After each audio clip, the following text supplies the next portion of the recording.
எத்தனாவது மந்திரம்? அதிசய மாலையில் எத்தனாவது? அவங்ககிட்ட காட்டு. எத்தனாவது மந்திரம் சொல்லுங்க? 69வது மந்திரத்துக்கு என்ன சொல்லியிருக்கோம்? 69வது மந்திரம். 68வது மந்திரத்தில் என்ன பார்த்தீங்க? தில்லையில் ஆடிய வித்தகனே நீ என் நெஞ்சத்துள் எழுந்தருளினாய், உயிர் உன்னோடு மட்டுமே உறவாய் இருந்து வினைக்கீடாக வந்த போகங்களை அனுபவித்தது. கட்டுநிலையில் மலச்சார்பாய் வந்த வினைகளை முத்தி காலத்தில் நீ நீக்கினாய். இப்படி இருந்தும் பிராரத்தங்களுக்கு இலக்கான சரீரத்தை உயிருக்காக விதித்தது எவ்வாறோ? நம்ம திருவாசகத்தில் எதை பேசி முடித்தோமோ அதுதான் இதில் வருது. பிராரத்த வினைங்கிறத பேசணுமல்ல, அதைத்தான் இதில் பேசுகிறார். பிராரத்தத்தை அனுபவிக்கிறதுக்கு எனக்கு உடம்பு தந்துட்டுங்களேன்னு சொல்லி வருத்தப்படுறாரு. அடுத்த மந்திரத்துக்கு போக போகிறோம். அடுத்த 69வது மந்திரத்துக்கு பொருள் எழுதுங்க. இந்த 2 மந்திரம் பொருள் எழுதுனா நீங்கள் கிளம்பி போயிட்டே இருக்கலாம். தில்லையில் ஆடிய வித்தகனே, வித்தகனே என்பதற்கு குருன்னு பொருள் எடுக்கணும். என்ன எழுதுனீங்க? தில்லையில் ஆடிய குரு வித்தகனேங்கிறது குரு. என் நெஞ்சம் இரும்பின் தன்மை உடையதாக இருக்கிறது.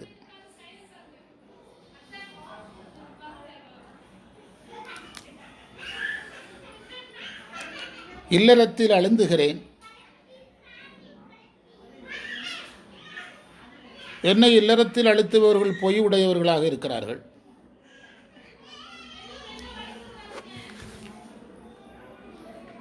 நான் என்ன தீவினையை செய்தேனோ, இந்த வரி ஒரு அழகான வரி. இந்த மந்திரத்தில் எனக்கு ரொம்ப பிடிச்ச வரி.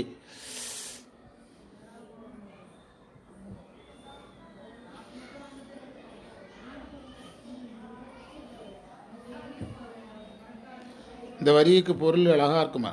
ஆணவ மூலம் இந்த உடம்பை கரும்பாக காட்டியது. சிவனடியாரை வேம்பாக காட்டியது. ஆணவ மலத்தினால உடம்பு கரும்பா தெரிஞ்சுதான். சிவனடியார் எதா தெரிஞ்சாங்களா? வேம்பா தெரியும். அந்த மந்திரத்துக்குள்ள போய் பாருங்க. இரும்பியலாகுமேன் நெஞ்சம் பொய் மாதற்கு இசைந்து அருளின் திரும்பியதால் என்ன தீவினையோ மலம். அந்த இடத்துல தான் நான் சொன்ன பாயிண்ட் இருக்குது. மலம் தீத்தனுவை கரும்பியலாக்கி நீ நண்பரை வேம்பென காட்டி இருக்குதா? பொருள் என்ன? ஆணவ மலத்தால் உடம்பை கரும்பாக நினைத்தேன், ஆணவ மலத்தால் சிவனடியார்களை வேம்பாக நினைத்தேன். ஆக்கிய காட்டும் இம்மல சார்பு என்னுடைய இயல்பாகிவிட்டது. என்னை நீ விரும்பியது ஏன்? என்ன எழுதுனீங்க? அதற்கு கீழே பொருள் எழுதுங்க.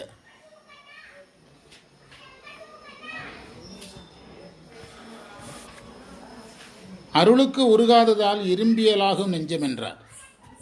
அதில்ல தந்தா சொல்றது. அடுத்தது, இரும்பு கருப்பானது, நெருப்புடன் சேர்ந்தால் சிவப்பாக மாறும். நெருப்பை பிரிந்தால் அதே தான் கருப்பாகும். அதுபோல் என்னுடைய நிலைன்னு அர்த்தம். அழகா இருக்குல்ல?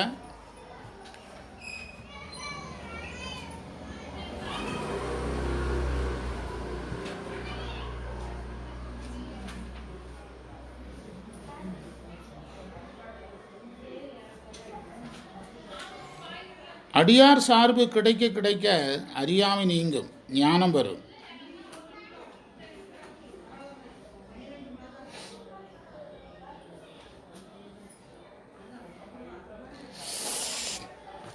இரும்பின் தன்மை கூடாதுன்னு அர்த்தம். அடுத்த மந்திரம். மந்திரத்துக்கான பொருள். ஆணவமலம் உனக்கு அனாதியே இல்லை.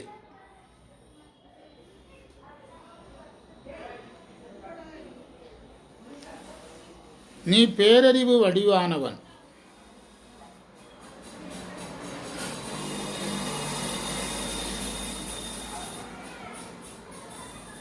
முல்லை மலர் உடையவன்.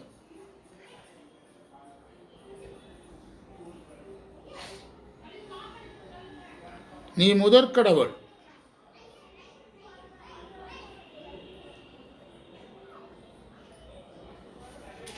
சடையில் சந்திரன் உடையாய்.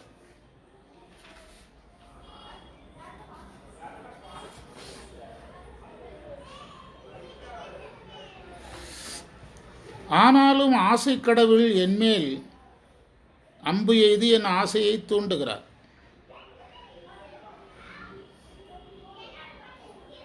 இது எவ்வாறு நிகழ்கிறது? தில்லையில் ஆடிய வித்தகனே சொல்லுகன்னு கேட்கிறார்.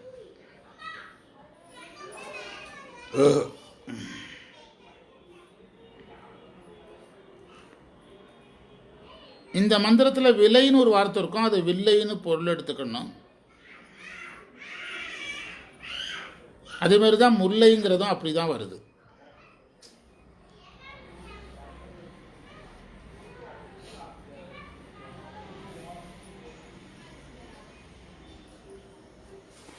இறைவனுக்கு முல்லை மலர் பாணம்னு ஒரு பொருள் சொல்லியிருக்காங்க. இறைவன் முல்லையை அம்பாக பயன்படுத்துகிறான்னு பொருள்.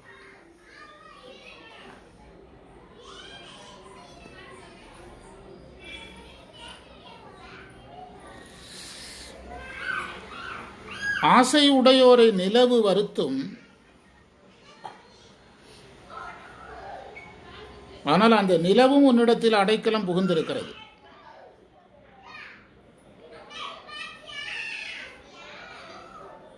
அப்படி இருக்கும்போது மன்மதன் என்மேல் பானம் விடுதல் ஏற்புடையது அல்ல. எப்படி விடுறான்னு கேட்கிறார்.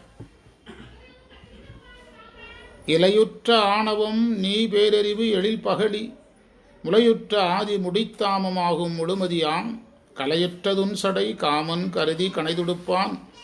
முதலெல்லாம் இது நம்ம நடத்தும்போது புரியவே புரியாது. இப்போ நல்லா வாசிக்கிறதுக்கு நல்லா வருது. கணைதுடுப்பான் விலையுற்றவாரன்கொல் தில்லையுள் ஆடிய வித்தகனே என்பது மந்திரம். வகுப்பை நிறைவு பண்ணுறோம். வகுப்பு நிறைவு. இன்று நமக்கு கிடைத்த அனைத்து சிறப்புகளையும் நம்முடைய குருநாதர் சம்பந்த சரணாலயடிகள் திருவடிகளில் இரண்டமலர்களாக சமர்ப்பித்து எதியமை பணிகொடும் ஆறுது கேட்போம். எம்பெருமான் வழி எழுந்தருடன் ஆடிய பணி நோக்கி செல்வோம். சிவாய நம சிவாய.